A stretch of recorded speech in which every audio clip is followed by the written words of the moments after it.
হামলা পাল্টা হামলায় নতুন করে তীব্র হয়ে উঠছে রাশিয়া ইউক্রেন যুদ্ধ।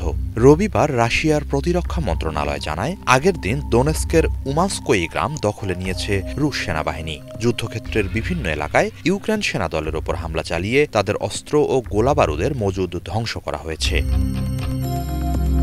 একই সাথে রুশ আকাশ প্রতিরক্ষা ব্যবস্থা ইউক্রেনের দুটি MiG-29 যুদ্ধবিমান, 50টি ড্রোন, বেশ কিছু মিসাইল, রকেট ও বোমা ধ্বংস করেছে বলেও জানিয়েছে প্রতিরক্ষা মন্ত্রণালয়।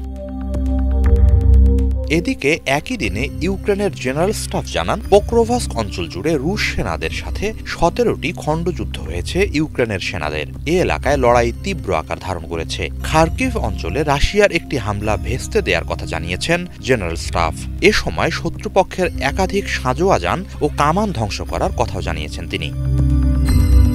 অন্যদিকে রবিবার রাশিয়া ইউক্রেন সীমান্ত সংলগ্ন বেলগোরোদ অঞ্চলে ইউক্রেনের 10টিরও বেশি ড্রোন ভূপাতিত করার দাবি জানিয়েছে রুশ প্রতিরক্ষা মন্ত্রণালয়। স্থানীয় প্রশাসনের তথ্য মতে, বেলগোরোদে আকাশপথে ইউক্রেনের হামলায় এক সরকারি কর্মকর্তা নিহত ও 6 জন আহত হয়েছেন। হামলায় গোলাবারুদের একটি গুদামে বিস্ফোরণের ঘটনাও ঘটে। তবে শেষ খবর পর্যন্ত রাশিয়ার এই দাবির ব্যাপারে ইউক্রেনের পক্ষ থেকে কোনো প্রতিক্রিয়া জানানো হয়নি।